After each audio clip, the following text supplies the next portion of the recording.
ரத்தம்ங்கிறது ஒரு ட்ரெயின் மாதிரி கற்பனை பண்ணுங்க. ஒவ்வொரு உறுப்புகள் இருக்கு இல்லைங்களா, ஆர்கன்ஸ், இது வந்து ரயில்வே ஸ்டேஷன் மாதிரி கற்பனை பண்ணுங்க. ஒரு ட்ரெயின் ஒவ்வொரு ஸ்டேஷனும் நிக்குமா?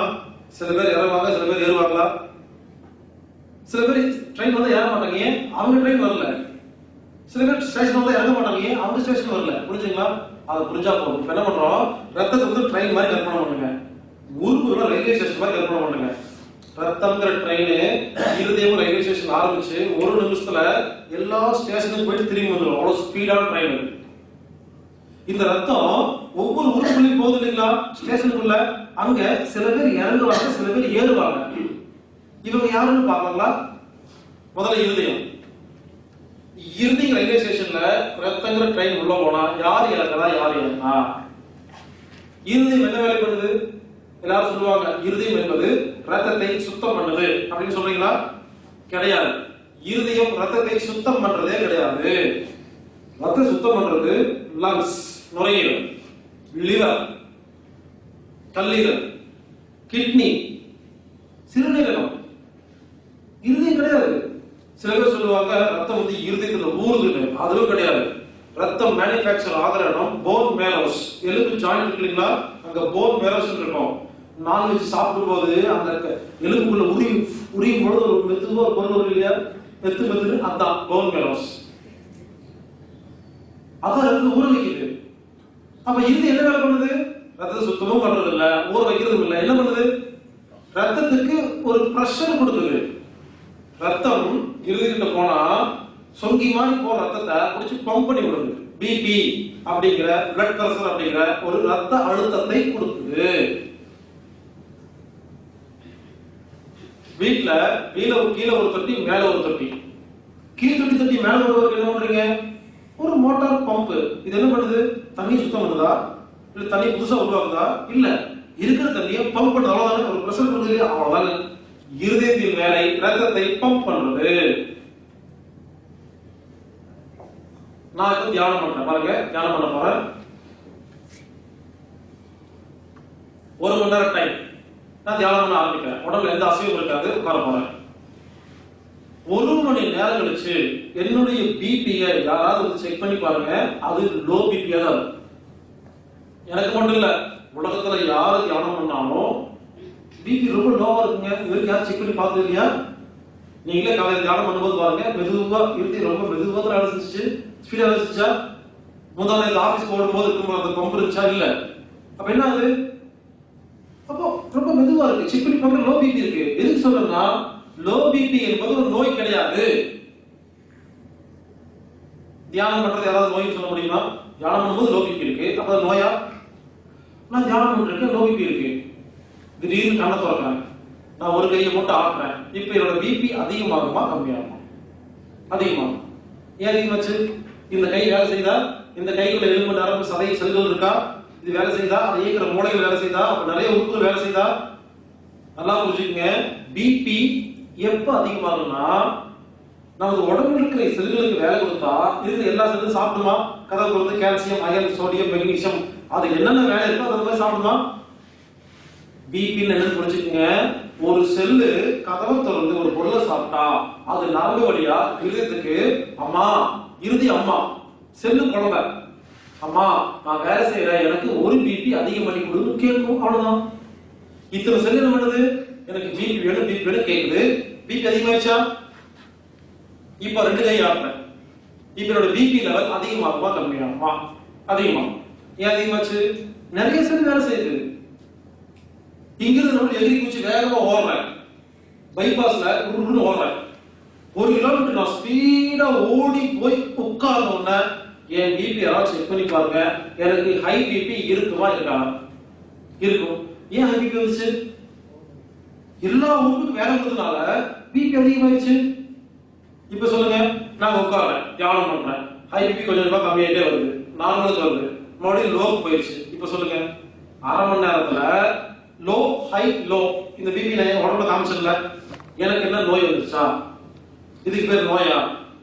அப்ப பிபி நார்மலா இருக்கணும்னு அவசியம் இல்ல. அது அப்படிதான் லோக்கும் போது அப்படிதான் ஹைக்கு வருது. யார் சொன்னா பிபி நார்மலா இருக்குன்னு சொல்லி உங்ககிட்ட? அப்படி எல்லாம் கிடையாது. இல்லைங்க, ஓடுனா பிபி அதிகமாகும், உட்கார்ந்தா கம்மியாகும் எங்களுக்கு தெரியுங்க. நான் ஓடலைங்க, உட்கார்லைங்க, ஒண்ணும் பண்ணலைங்க. மத்தியான நேரத்துல சும்மா டிவி பார்த்துட்டு உட்கார்ந்துட்டு இருந்தேங்க. திடீர்னு பார்த்தா எனக்கு ஹை பிபி ஆச்சுங்க. இதுக்கு என்ன காரணங்க? நானும் ஓடலைங்க அப்படின்னு சில சொல்லுவீங்க. அதுக்கு காரணம் வேற ஏதாவது இருக்கும். சேகர் போய் திடீர்னு நந்தினிக்கு அடிச்சிருப்பான், நந்தினி விழுந்திருப்பான், வகையில ஐயோ நந்தினிக்கு இன்னும் ஆயிருப்பான், பயந்து இருக்கீங்க. இல்ல அஞ்சலி புருஷன் பண்ணிருப்பான், அஞ்சலி கத்தி எடுத்து குத்திருப்பான் அப்படின்னு பார்த்துருக்கீங்க. செத்து போயிருவாளோ, இது அளவுக்கு நிறைய இருக்கு, சாதாரணமா சாப்பிடாது, சித்திராவதுக்கு தான் சாகடிக்கணும் அப்படின்னு நீங்க முடிவு பண்ணி வச்சிருக்கீங்க. அஞ்சலி சும்மா செத்துட்டான்னா எவ்வளவு கொடுப்படுத்திருக்கா பத்மாவை இப்படி நான் கொஞ்சம் யோசிச்சு பக்குனா அப்போ பிபி அதிகமா கம்மியாகும். இது ஒரு டைப் பிபி. பிபிக்கு காரணம் 3ங்க. ஒண்ணு, உடம்புல இருக்க செல்கள் வேலை செஞ்சா அது சாப்பிட்டா பிபி அதிகமாகும். 1, மனதில் டென்ஷன், கோபம், பயம் வந்தா எல்லா செல்லையும் பயமுறுத்தி விட்டு பிபி அதிகமாகும். இது 2. 3, உடம்பில் இருக்க செல்களுக்கு நோய் வந்தா அதனால பிபி அதிகமாகும். 3. வேலை கொடுக்கும் பொழுது பிபி அதிகமானா சும்மா உட்கார்ந்தா சரியா போயிடும். இதுதான் தீர்வு. இது விட வேற தீர்வு கிடையாது. சவாசனம் பண்ணா சரியா போயிடும், தியானம் பண்ணா சரியா போயிடும். இதுக்கெல்லாம் மருந்து மாத்திரம் தேவையில்லை. கோபம், டென்ஷன், பயம் என்ன பண்ணணும்? கொஞ்சம் அமைதியா சாந்தமா இருந்து அந்த பிரச்சனை தீர்த்து வச்சுட்டா சரியா போயிடும். இதுக்கு மருந்து மாத்திரம் தேவையில்லை. பாருங்க, வேலை கொடுத்தா அமைதியா இருந்தா சரியா போயிடும். டென்ஷன், கோபம், பயம் வந்தா அமைதியா இருந்தா சரியா போயிடும். ஆனா உடம்பில் நோய் வந்தா பிபி அதிகமாச்சுன்னா என்ன பண்ணா சரியா போகும்? நோயை குணப்படுத்தினா மட்டும்தான் சரியா போகும். இங்கதான் மாட்டிக்கலாம். உடம்புல ஒருத்தருக்கு 10,000 செல்லுக்கு நோய் வந்துருச்சு. பிபி என்ன பண்ணும்? 10,000 செல்லு என்ன பண்ணும்? நோய் வந்த உடனே பாருங்க, செல்லுக்கு நோய் வந்தா 4 விஷயத்தை கேட்கும். முதல்ல ஒரு செல்லுக்கு நோய் வந்தா பிபி குடு கேட்கும். ஏன்? அப்பதான் ரத்தத்துல ஒரு பொருள் எடுத்து சரி பண்ண முடியும். 2, சர்க்கரை கேட்கும். இன்னொன்னு ஆக்சிஜன் கேட்கும். ஏன்னா 2 இருந்தா தான் வேலை செய்ய முடியும். அப்புறம் 4வதா தாது பொருட்களை கேட்கும். அந்த நோயை குணப்படுத்த தேவையான மருந்து கேட்கும். முடிஞ்சு போச்சா? இந்த 4ம் வெளியிருந்து வரணுமா இல்ல உடம்புக்குள்ளே இருக்கா? பிபி, சர்க்கரை, ஆக்சிஜன், தாது பொருட்கள் எல்லாமே ரத்தத்தில் என்ன இருந்தானே. இது 4 உள்ள கூட செல் நோய் குணமாகுமா? சந்தேகம் செக் பண்ணி பாருங்க. உங்க பிபி, சுகர் எல்லாத்தையும் செக் பண்ணி பார்ப்போம். எல்லாத்துக்கும் நார்மலா இருக்கும். ஒரு கத்தி எடுத்து கையை அறுத்துருங்க, உடனே உங்க பிபி சுகர் டெஸ்ட் பண்ணி பாருங்க. பிபி அதிகமா இருக்கும், சுகர் அதிகமா இருக்கும். ஏன்னா இந்த கையை அறுத்தோம்னா இந்த கையில செல் செத்து போச்சுல்ல, உடம்பு சும்மா இருக்குமா? அந்த செல்கள் ரீஜெனரேட் ஆகி புதுசா உருவாகணும்ல. கத்தி கீரணும் அப்படியே வருது, ஒரு 10 நாளுக்கு அப்புறம் ஆறி போதில்ல, ஒட்டி போதில்ல. நீங்க ஏதாவது ட்ரை பண்ணி டெய்லி பார்த்துட்டு ஏய் கை ஒட்டு, அங்கே வேலை பார்த்துட்டு ஒழுங்கா ஒட்டு அப்படி சொல்றீங்களா? அது மாதிரி இந்த வேலை பார்க்குது. அப்போ இங்க இருக்கிற செல்கள் எல்லாம் தன்னை தானே புதுப்பிக்குது இல்ல. அதுக்கு பிபி வேணும், சர்க்கரை வேணும், ஆக்சிஜன் வேணும், தாது பொருள் வேணுமா? அப்போ கையை அறுத்தா பிபி அதிகமாகும் ஆகும்ல. பிபியும் அதிகமாகும், சுகரும் அதிகமாகும்.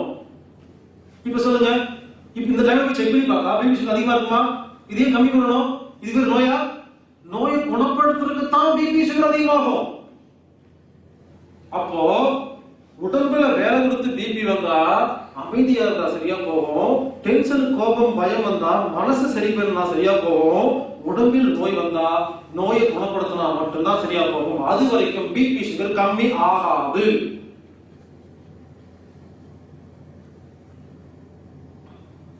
இப்போ ஒரு 10,000 செல் நோய் வந்துச்சு. இந்த செல் என்ன பண்ணுது? அம்மா பிபி கொடுன்னு கேக்குது. பிபி கொடுத்தாச்சு, சர்க்கரை கொடுத்தாச்சு, ஆக்சிஜன் கொடுத்தாச்சு, தாது பொருள் கேக்குது. அதுல இதுக்கு ஒரு 4 தாது பொருள் தேவைப்படுது. 3 கெட்டு போய் கிடக்கு. என்ன பண்ணும்? குணமாகாதா? நல்லா கேட்டுங்க. ரத்தத்தில் ஏதாவது ஒரு பொருள் கெட்டு போனா நோய் சொன்ன பாத்தீங்களா? உங்க ரத்தத்துல ஏதாவது ஒரு பொருள் கெட்டு போயிருந்தா அந்த செல்கள் 10,000 செல்லுக்கு நோய் குணமாகாதா? அது நல்லா கேட்டுங்க. அந்த நோய் குணமாகிற வரைக்கும் உங்க பிபி சுகரும் அதிகமா தான் இருக்கும், கம்மியாகாது. அது தெரியாது. செல் என்ன பண்ணும்? கெட்டு போச்சு எடுத்து அந்த கெட்டு போன பொருளை வச்சு குணப்படுத்த ட்ரை பண்ண முடியாது. தூக்கி வச்சுட்டு அம்மா பிபி கொடு பிபி கேட்டுக்கிட்டே இருக்குங்க, சாகவே கேட்குங்க. அப்போ இந்த பிபி சுகர் எப்படி குணப்படுத்துவீங்க? மருந்து மாத்திரை சாப்பிட்டா கிடையாது. இந்த 10,000 செல்லுக்கு நோய் குணப்படுத்தணுமா? நோய் எப்படி குணப்படுத்த முடியும்? இந்த 5 சரி பண்ண குணப்படுத்த முடியும். இது புரியாம ஒருத்தருக்கு 10,000 நோய் வந்துடும், பிபி கண்ணா ஏறிடும், சுகர் ஏறிடும். டாக்டர் போறீங்க, ஏதாவது விஷயமா போறீங்க, சும்மா டெஸ்ட் பண்ணி பார்க்கறாரு, உங்களுக்கு பிபி சுகர் அதிகமா இருக்கு சொல்றாங்களா? இந்த டாக்டர்களுக்கு பிபி சுகர் ஏன் அதிகமாகுதுன்னு தெரியாதுங்க. அவங்க ஒரு லிமிட் வச்சிருக்காங்க, ஒரு அளவு, இந்த அளவுக்குள்ள இருந்தா ஆரோக்கியம்னு எழுதி வச்சிருக்காங்க. அந்த படிப்பு மட்டும் தான் பாக்குறாங்க. உடம்பு ஏன் ஏத்துது இறக்குதுங்கிறத பத்தி இன்னும் படிக்கல. சுகர் பிபி நார்மல் சொல்றாங்க இல்லைங்களா? அப்படி ஒரு சயின்ஸ் கிடையாதுங்க, அது தேவையில்லைங்க. நான் கேட்கிறேன், சுகர் பிபி நார்மலா இருந்தா சௌக்கியம்னு சொல்றீங்களே, நாளைக்கு ரோட்ல நடந்து போங்க, ஒரு சொறி நாய் துரத்துது, மெதுவா ஓடணும், ஸ்லோ மோஷன். தெரியுமா? பிபி சுகர் அதிகமாயிடும், அப்படி ஸ்லோ மோஷன் ஓடும். பிபி சுகர் நார்மலா வச்சுருந்தா நான் ஓடிட்டு இருக்கேன், நாய் எதுவும் கடிச்சிடும். ஒரு நாய் துரத்தும் போது கூட நீங்க பிபி சுகர் ஒழுங்கு வச்சுக்க முடியாது. கிரிக்கெட் விளையாடுறதுக்கு இனிமேல் இந்த டெண்டுல்கர் அனுப்பாதீங்க. ஏன் தெரியுமா? டெண்டுல்கர் வேகமா ரெண்டு ஓடுறாங்களா, ரெண்டு ஓடும்போது பிபி அதிகமா தான் இருக்கும். கேட்டு பாருங்க. அப்ப அவர் சொல்லியிருக்கேன், அவர் ஸ்லோ மோஷன்ல ஓடினா ரன் அவுட் ஆயிடுவார். ஒலிம்பிக்ல யாரும் தங்க மெடலாம் வாங்க முடியாது, ஜிம்னாஸ்டிக் எல்லாம் போக முடியாது. தெரியுமா? அப்ப எல்லாத்துக்கும் பிபி சுகர் அதிகமா தான். செக் பண்ணி பார்க்க சொல்லுங்க. இது ஒரு லாஜிக் விஷயங்க. உலகத்தில் யாருக்கும் பிபி சுகரும் நார்மலா இருக்கவே இருக்காது, இருக்க முடியாது, இருக்கக்கூடாது, இருக்க தேவையில்லை. இப்படி ஒரு 50,000 நோய் வருதா? ரத்தத்துல ஒரு பொருள் கெட்டு போச்சு, இல்லாம போச்சா? நோய் குணப்படுத்த முடியலையா? பிபி சுகர் அதிகமாவே இருக்குமா?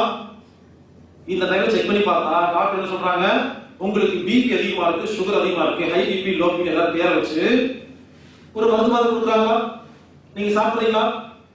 3 மாசம் தொடர்ந்து ரெகுலரா மருந்து மாத்திரை சாப்பிடுறாங்க. ஒரு நாள் சாப்பிடாம இருந்து பாருங்க, என்ன தெரியுமா? குப்புடு பிபி ஏறிடும். செக் பண்ணி பார்த்துருக்கீங்களா? ஏன் ஏறிச்சு? நல்லா தெரிஞ்சுக்கங்க. முதல்ல 10,000 நோய் இருந்திருக்கு, பிபி அதிகமா இருக்கு.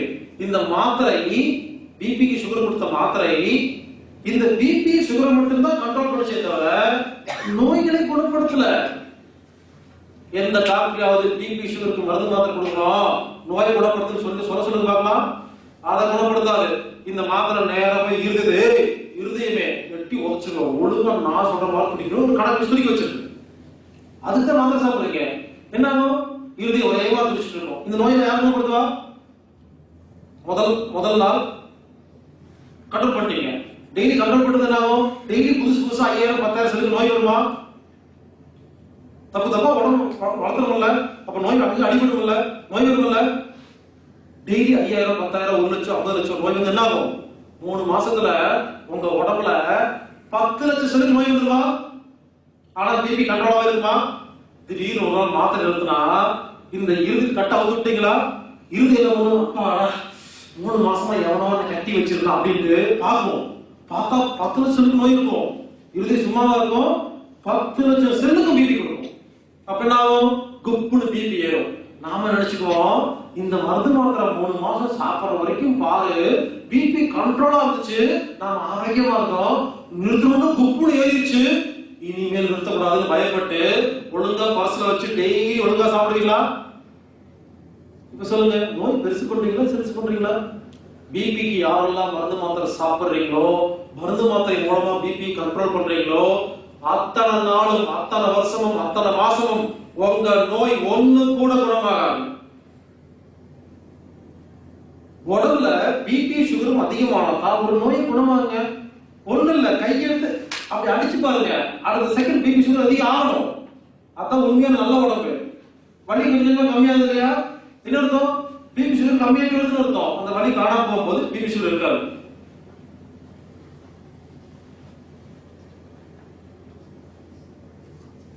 இப்படி யாரெல்லாம் பிபிக்கு சுகருக்கு மாத்திரை சாப்பிடுறீங்களோ யோசிச்சு பாருங்க, டோஸ் போக போக அதிகமாயிட்டே போகுதா, கம்மியாயிட்டு வருதா, அதிகமாதா?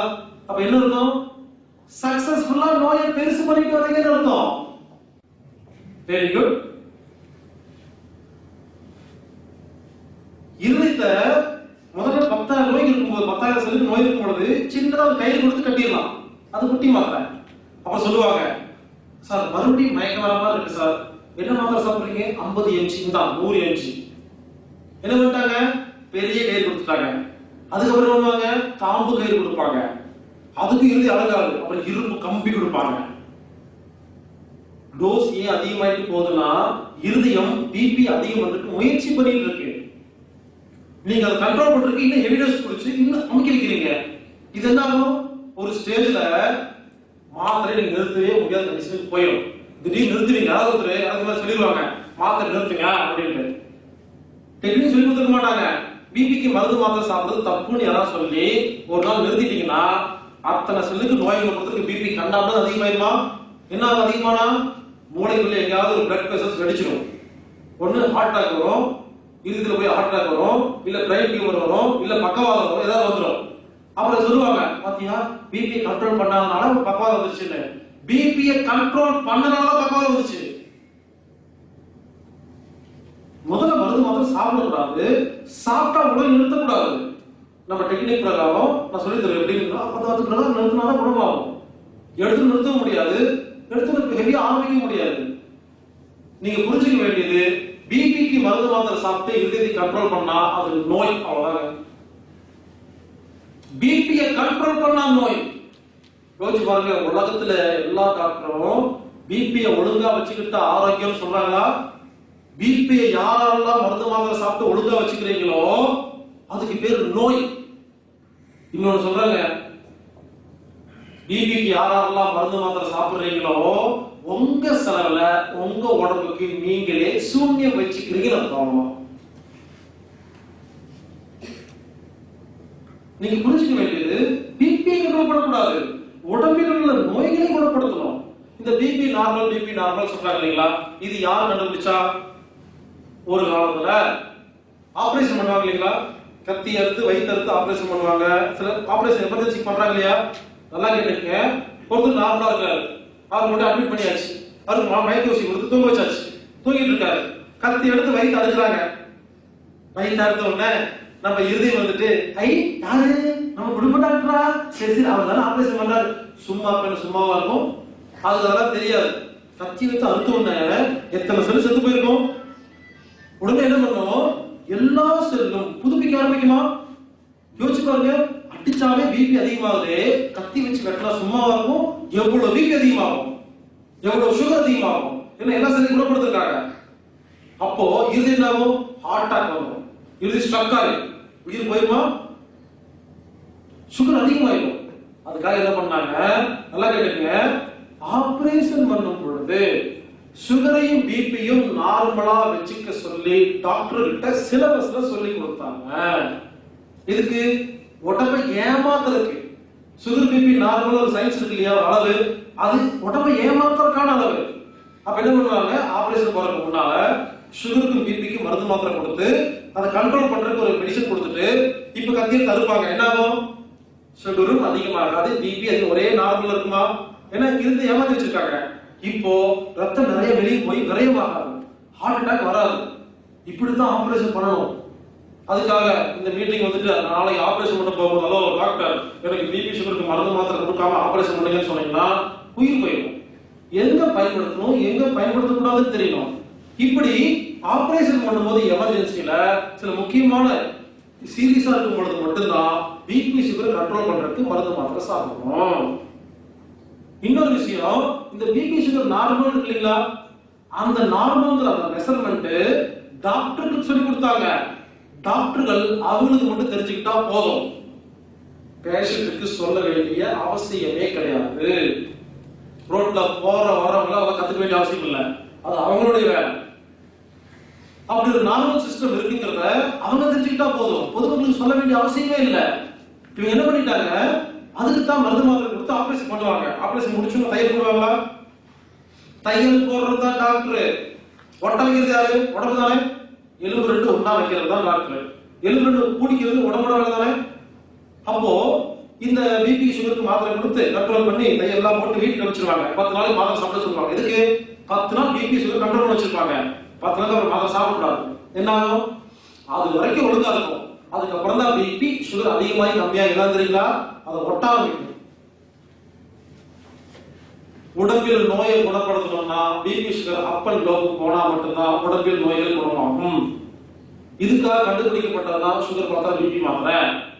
இந்த சுகர் மாத்திரை, பிபி மாத்திரை கம்பெனிக்காரங்க இருக்காங்க இல்லைங்களா, மருந்து மாத்திரை கம்பெனி, இவங்க என்ன பண்ணாங்க, ரூம் போட்டு உட்காந்து யோசிச்சாங்க. ஸ்டார் ஹோட்டல்ல ஏசி ஹால்ல உட்காந்துட்டு எப்படி பிசினஸ் டெவலப் பண்றது அப்படின்னு எல்லா கம்பெனியும் மீட்டிங் நடக்குதா? இதையாவது பண்ணி யாரையாவது ஏமாத்தி தலையில முளக அரைச்சு பண்ணலாம், அவங்களுக்கு மணி கொடுக்குறாங்களா? அது நீங்க நிறைய பேர் வாங்கிருக்கீங்களா? உங்க ரெஞ்சுக்கு நீங்க உங்க கம்பெனியில ஏமாத்திருக்கீங்க, மருந்து மாத்திரை கம்பெனி ரெஞ்சுக்கு அவங்க ஏமாத்துறாங்க. அவ்வளவுதான் வித்தியாசம். ஒவ்வொரு ஆபீஸ்ல மீட்டிங் போறோம்ல, மீட்டிங் போட்டு இவர் தான் இந்த மாசம் அதிக பேர்த்தை ஏமாத்தினாரு பரிசோதனை போறோம்ல, அதுக்கு பதில் மீட்டிங் அதே மாதிரி நடக்குது. அவ்வளவுதான். அப்ப என்ன பண்ண ஒரு சொல்லியிருக்காரு, பிபி சுகரை ஆஸ்பத்திரியில எமர்ஜென்சில மட்டும் தான் கண்ட்ரோல் பண்ணிட்டு மாத்திரை கொடுக்குறோம், ஒண்ணு பண்ணலாம். பிபி சுகர் நார்மல் இல்லைன்னா ஆபத்துன்னு உலகத்துல பிரச்சாரம் பண்ணோம்னா பொதுமக்கள் அத்தனை வெத்தி கூப்பிட்டு செக் பண்ணி மருந்து மாத்திரை கொடுத்தா எத்தனை மருந்து மாத்திரை வியாபாரம் நடக்கும்? அதை குணப்படுத்த முடியாது, வாழ்க்கை ஃபுல்லா அப்படிதான் சாப்பிடணும் சொல்லிட்டோம்னா வாழ்க்கை ஃபுல்லா பிசினஸ் தானே அப்படின்னு மருந்து மாத்திரை கம்பெனிகள் ஒண்ணு சேர்ந்து வியாபார நோக்கத்துல புதுசா கண்டுபிடிச்ச போலி நோய்களுக்கு பேர் தான் சர்க்கரை நோய், பிபி நோய். என்ன பொறுத்த வரைக்கும் சர்க்கரை நோய், பிபி நோய் உலகத்துல ஒரு நோய் கிடையவே கிடையாது. அது ஒரு நோய் இல்லைங்க, இவங்களை கிரியேட் பண்ணது மருந்து மாத்திரை வியாபாரத்துக்காக. அப்படி கண்டுபிடிச்சிருந்தாங்க, பிரச்சாரம் பண்ண ஆரம்பிச்சாங்க. யாராவது எந்த கேள்வி கேட்டுக்குமா? யோசிச்சு பாருங்க. இத்தனை வருஷத்துல மருத்துவத்துறையில யாராவது கேள்வி கேட்டுக்குமா? டாக்டர் என்ன சொன்னாலும் நம்புறீங்களா? மருந்து மாத்திரை கம்பெனி என்ன சொன்னாலும் நம்புறீங்களா? ஆனா மத்த எல்லாத்துலயும் கேள்வி கேட்போம். சும்மா ஒரு கீரை வாங்க போற இடத்துல என்ன கீரை, இது எப்படி வந்துச்சு, எங்க தயாரிச்சது, இது ஆயிரத்துல கேள்வி கேட்கிறோமா? இழிச்சு வாய் கிடைச்சா எல்லாத்துக்கும் கேள்வி கேட்போம். நாம கேள்வி கேட்கறது எல்லாருமே இழிச்சு வாய்ங்க. சின்ன சின்ன ஆபீஸ்ல வேலை செய்ய சின்ன பையன் கூட எங்க போயிட்டு வருங்க, எத்தனை மணிக்கு வருவீங்க, ஆயிரத்துல கேள்வி கேட்போம். டாக்டர் சொன்னா தேங்க்யூ, ஓகே டாக்டர். அதாவது மருத்துவத்துறை மட்டும்தான் இது வரைக்கும் யாருமே கேள்வி கேட்கலீங்க. என்ன சொன்னாலும் மக்கள் நம்புறாங்கன்னு மருந்து மாத்திரை கம்பெனிகள் ஜாலியா உட்கார்ந்து யோசிச்சு பிளான் பண்ணி இந்த வடிவேல் சொல்ற மாதிரி ரூம் போட்டு புதுசு புதுசா யோசிச்சு கண்டுபிடிச்சு அழகா ஏமாத்திட்டு இருக்காங்க. அது நோய் தான் சர்க்கரை நோய், பிபி நோய். அப்படி ஒரு நோயும் கிடையாது, அது ஒரு ட்ரீட்மெண்ட் கிடையாது. சுகர், பிபி அப்படித்தான் அதிகமாக கம்மியாகும். எப்படி குணப்படுத்தணும்? நமது உடம்பில் உள்ள நோய்களை குணப்படுத்த ஆட்டோமேட்டிக்கா கம்மியாயிரும். அதுவும் இல்லாம அதிகமாக கம்மியாகும். செக் பண்ணக்கூடாது. பிபி சுகரை பொறுத்த வரைக்கும் செக் பண்ணா நோய், அவ்வளவுதாங்க. யாரெல்லாம் பிபி சுகர் செக் பண்றீங்களோ, செக்கிங் போறீங்க இல்லையா, அப்பே நோய் வந்துடும். ஹாஸ்பிட்டல் என்ட்ராதீங்க, எனக்கு சுகர் பிபி அதிகமா இருக்குமோ கம்மியா இருக்குமோ பயமா இருக்கு, செக் பண்ணுங்க கொடுக்குறீங்க இல்லையா, அந்த எண்ணமே நோய். ஊர்ல நடத்துவாங்க சில மண்டபத்தை எடுத்து சர்க்கரை பிபி விழிப்புணர்வு முகாம் நடத்தி பார்த்து, இலவச சர்க்கரை முகாம் நடத்தி பார்த்துட்டீங்களா? உங்களுக்கு கூட போயிட்டு இருப்பாங்க. நான் கேட்கிறேன், உலகத்துல ஏற்கனவே கோடிக்கணக்கான பேருக்கு சர்க்கரை பிபி நோய் வந்துருச்சு, யாராவது குணப்படுத்தினாங்களா? இல்ல. அப்புறம் முகாம் நடத்த தெரியுமா? யாருக்கெல்லாம் சர்க்கரை பிபி இல்லையோ அந்த பக்கம் போவீங்க இல்லையா, காடியில என்னமோ நடக்குது, என்ன நடக்குது, சும்மா பார்த்துட்டு வரலாமே உள்ள போனீங்கன்னா வராதவர்களெல்லாம் வந்துருச்சுன்னு டெஸ்ட் பண்ணி, என்ன சார் காடியில வந்தீங்க? ஆமாங்க வண்டியில வந்தாங்க. எப்படி சார் வந்தீங்க? உங்களுக்கு சுகர் பிபி இவ்வளவு இருக்கு அப்படின்னு பேசி பயமுறுத்திட்டுவாங்க. வரும்போது ஆம்புலன்ஸ் வீட்டுக்கு வருவீங்க, போகும்போது ஜாலியா நார்மலா போயிருக்கீங்க, நல்லா தான் இருக்கீங்க, பேசிய பயமுறுத்திட்டுருவாங்க. இந்த மாதிரி நிறைய நடந்திருக்குங்க. என் ஃப்ரெண்டோட சித்தப்பா கோயம்புத்தூர்ல லாஸ்ட் வீக் போயிருக்காரு. சும்மா நடந்து போயிருக்காரு, இப்படி பார்த்தாரு, சும்மா செக் பண்ணி பார்க்க போயிருக்காரு. செக் பண்ணி பார்த்துட்டு, சார் நடந்தே வந்தீங்க நீங்க? ஆமா நடந்தா வந்தேன். முதல்ல அட்மிட் ஆகுங்க, உயிர் போற மாதிரி கண்டிஷன்ல சுகர் பிபி அதிகமா இருக்குங்க. அவர் சொல்லியிருக்காரு, எனக்கு ஒண்ணும் இல்லை நான் கிளம்புறேன், முதல்ல அட்மிட் ஆகுங்க. இவரு வேண்டாம் வேண்டாம் 1000 முறை சொல்லியிருக்காரு, விட மாட்டேட்டாங்க. கடைசியா ஒரு பேப்பர்ல கையெழுத்து கேட்டிருக்காங்க. என்ன தெரியுங்களா? நாங்க இவருக்கு பிபி சுகர் அதிகமா இருக்குது, உயிர் போற கண்டிஷன் இன்ஃபார்ம் பண்ணிட்டோம், அதை மீறி ஹாஸ்பிட்டல் வெளியே போறாரு, வீட்டுக்கு போறதுக்குள்ள உயிருக்கு ஏதாவது ஆபத்து ஏற்பட்டா அது நான் தான் போறது கையில் போட சொன்னாங்க. பேசாம வர வேண்டியதானே? கையெழுத்து கேட்டு எப்படி இருக்கும்? நிறைய பேர் அப்படிதான் பண்றாங்க. ஹாஸ்பிட்டல் உள்ள போய் வெளியே வந்தா அவங்க சொல்ற மாதிரி எல்லா பில்லையும் கொடுக்கணும். கொஞ்சம் எதிர்பார்த்தது கொஞ்சம் கம்மியா கொடுத்துட்டு 2 நாள் முன்னால போனீங்க வச்சுங்களேன், கையெழுத்து கேட்பாங்க. இதெல்லாம் பயம் வருமா? ஐயோ பயத்து உள்ள போதுருமா? இப்படி கையெழுத்து கேட்டு விட மாட்டாங்க. அப்புறம் அவர் ஃப்ரெண்டுக்கு ஃபோன் பண்ணி, அவர் எனக்கு ஃபோன் பண்ணி, நானும் என் ஃப்ரெண்டு போய் சண்டை போட்டு வெளியே கூட்டிட்டு வந்தோம். அவர் தைரியமான ஆளு, எனக்கு ஃபோன் பண்ணாரு, போயிட்டு வந்தோம். இல்ல தைரியமான இருப்பாங்க, அவர் அட்மிட் ஆகி 4 பேருக்கு ஐயோ நான் சாக போறேன் உயிர் இருக்காங்கன்னு இருப்பாரு. எல்லாம் கும்பலா போயிருப்பாங்க. இப்படி நிறைய நடந்திருக்குங்க. பயந்து பயந்து நோய் வருது. சுகர் என்பது, பிபி என்பது ஒரு நோயே கிடையாதுங்க. சுகர் பிபின்னா என்னன்னா, உங்க உடம்புல நோய் வந்துருச்சு, சிம்டம். நோயை குணப்படுத்துங்கன்னு அலாரம் அடிக்குது. உங்க வீட்டுல ஒரு நாய் வளர்க்குறீங்க, நைட்டு 12 மணிக்கு கத்துது. எந்திரிச்சு போய் இந்த நாய் ஏன் கத்துதுன்னு யோசிப்பீங்களா? இல்ல கத்தனாய் ஏய் பேசாம டைகர் டைகர் நீ இந்த பிஸ்கட் சாப்பிடு அப்படி சொல்லுவீங்களா? ஏன் கத்துதுன்னு யோசிப்பீங்களா? சும்மா இருக்கிற நாய் நைட்டு கத்துச்சுன்னா சம்திங் ராங் நடக்குமா? அது என்னன்னு பார்க்கணும். ஏன் கத்துன்னு யோசிக்கணும். யோசிச்சா அங்க ஒரு திருடன் இருப்பான், ஏய் ஏதாவது ஓடிடுவான் திடீர்னு. இல்ல பக்கத்துல யாராவது வந்திருப்பாங்க, சம்திங் ஏதாவது ராங்கா இருக்குமா? அந்த ராங் என்னன்னு பார்த்து அதை சரி பண்ணணுமே தவிர கத்த நாய் போய் திட்டக்கூடாது, அதுக்கு பிஸ்கட் போடக்கூடாது. நீங்க உங்க நாய் எப்பப்பெல்லாம் கத்துதோ நைட் போய் பிஸ்கட் போட்டுவாங்க, திருட வெளியே பார்த்துட்டே இருப்பான். இந்த அவசரம் ஒரு பரவாயில்லையே, நாய் கத்து போதாலும் பிஸ்கட் போடுறாரு, இவன் பாட்டு திருட போவான், நாய் கத்தும், நீங்க வந்து பிஸ்கட் போடுவீங்க, திருட நம்மள எல்லாம் ஒண்ணும் பண்ண மாட்டேங்க, நாய் பிஸ்கட் போட்டு போயிடுவாங்க பார்த்துட்டே இருப்பான், அவன் திருட்டு போயிடும் வீட்டுல போது. அந்த மாதிரி யாருக்காவது பிபி சுகர் அதிகமாச்சுன்னா நீங்க புரிஞ்சுக்க வேண்டியது, உங்க நாய் கத்துது. சுகர் பிபிக்கு யாரெல்லாம் மருந்து மாத்திரை சாப்பிடுறீங்களோ நாய்க்கு பிஸ்கட் போடுறீங்கன்னு அர்த்தம். திருட உள்ளவங்க திருட்டு போயிடும் அர்த்தம். ஒரு சிம்டம், சிம்டத்தை குணப்படுத்தக்கூடாது, நோயை தான் குணப்படுத்தணும். லோ பிபி என்ன? நல்லா கேட்டுங்க. இருதயம் செல்லால் உருவாக்கப்பட்டது, அதுவும் சாப்பாடு வேணுமா? ரத்தத்தில் உள்ள பொருள் சிலது கெட்டு போய் இல்லாம போய் இருதய செல்லுக்கு பாதிப்பு ஏற்பட்டு இருதய செல்கள் பிபியை கூட கொடுக்க முடியாம இருந்தா இதுக்கு பேரு லோ பிபி. இருதய செல்களுக்கு நோய் வந்து பிபியை கூட கொடுக்க முடியாம இருந்தா லோ பிபி. உடம்புல மத்த உறுப்புகளுக்கு செல்களுக்கு நோய் வந்து அதை குணப்படுத்த முடியாம தவிச்சா ஹை பிபி. இருதயம் ஸ்ட்ராங்கா இருக்கு, மத்த உறுப்புகள் பாதிப்பு இருக்கு, இருதயம் என்ன பண்ணுது? பிபி அதிகமா கொடுத்து செல்களை குணப்படுத்த முயற்சி பண்ணிட்டு இருக்கு. ஏன் முடியல? 5 காரணம் பிரச்சனை. அப்ப இந்த 5 சரி பண்ணா பிபி கம்மியாகுமா இல்ல அதிகமாகுமா நார்மலாகுமா? அதைத்தான் யோசிக்கணுமே தவிர பிபி சுகரை நேரடியாக கண்ட்ரோல் பண்றதுக்கு எந்த ஒரு காரியத்தையும் பண்ணக்கூடாது. அதனால இனிமேல் யாருக்காவது பிபி இருந்தாலோ ரொம்ப வருஷமா மருந்து மாத்திரை சாப்பிட்டு வந்தாலோ பயப்படாதீங்க. இந்த 5ஐயும் ஒழுங்குபடுத்துறது எப்படின்னு கத்து கொடுப்போம், அதை ஃபாலோ பண்ணுங்க. என்ன ஆகும்? 300 முடிசல் குணமாக 1 நிமிஷத்துல குணமாக முதல் மாசம் 30 நாள் அதே மாதிரி சாப்பிடணும், நிறுத்திக்கூடாது. 30 நாள் நம்ம டெக்னிக் ஃபாலோ பண்ணீங்கன்னா பல கோடிக்கணக்கான செல்கள் நோய் குணமாகுமா? அப்ப அந்த செல்லுக்கு பிபியோட ரெக்யர்மென்ட் தேவை கம்மியாகுமா? அடுத்த மாசம் தைரியமா 3/4 மாத்திரை சாப்பிட்டா போதும், 1/4 கட் பண்ணுங்க. என்ன ஆகும்? உடம்பு டியூன் ஆயிடும். 3/4 மாத்திரை சாப்பிட்டா போதும். அடுத்த மாசம் மறுபடியும் ஃபாலோ பண்றீங்களா? 3வது மாசம் பாதி மாத்திரை சாப்பிட்டா போதுங்க. 4வது மாசம் 1/4 சாப்பிட்டா போதும். 5வது மாசம் 0 நிறுத்திடலாம். இப்படி உங்க மருந்து மாத்திரையை ஸ்டெப் பை ஸ்டெப்பா கம்மி பண்ணிட்டு வந்தீங்கன்னா அந்த இத்தனை வருஷம் பழக்கத்துக்கான சைடு எஃபெக்ட் இருக்காது. நீங்க ஒரே நாள்ல பிபி மருந்து மாத்திரை தூக்கி வீசிட்டு நம்ம டெக்னிக் ஃபாலோ பண்ண என்ன ஆகும்? மருந்து நிறைய சப்ளை ஆகுமா? செல் சந்தோஷமா இருக்கும். கோடிக்கணக்கான செல் ஒரே நேரத்துல பிபி கேட்கும். பிபி கரவம் அதிகமாகுமா? ஒருவேளை பக்கவாதம் வரப்போ பிரைட் இருக்க வாய்ப்பு இருக்கு. நான் ஒத்துக்கிறேன். எப்போ? கொஞ்சம் கொஞ்சமா கம்மி பண்ணணும், ஒரே நாள் எடுத்துக்கூடாது. ஆக மொத்தம் இத்தனை வருஷமா வாழ்க்கை ஃபுல்லா பிபி சுகருக்கு மருந்து மாத்திரை சாப்பிடணும்னு சொன்னாங்களா? நான் ஒரு 4 மாசம் தான் சொல்றோம், முடிஞ்சு போச்சு. நிறுத்த போறோம் நினைச்சு தைரியமா சாப்பிடுங்க, ஒண்ணும் ஆகாது. ஆனா பல பேர் போன் பண்ணி, சார் உங்க மீட்டிங் வரல சார், வந்து 1 வருஷம் ஆகுது, இன்னும் எனக்கு எந்த நோயும் குணமாகலன்னு போன் பண்ணுவாங்க. வந்துட்டு போனால குணமாகாது, சொல்றது செய்யணும். பல பேர் கணக்கு வச்சுப்பாங்க. நான் ஜனவரி மாசம் 7ஆம் தேதி 2000 வந்தேங்க ஒரு கணக்கு சொன்னா அந்த கணக்கு எனக்கு இருக்கு. நீங்க எங்கிருந்து ஃபாலோ பண்றீங்க அந்த கணக்கு வந்தங்க.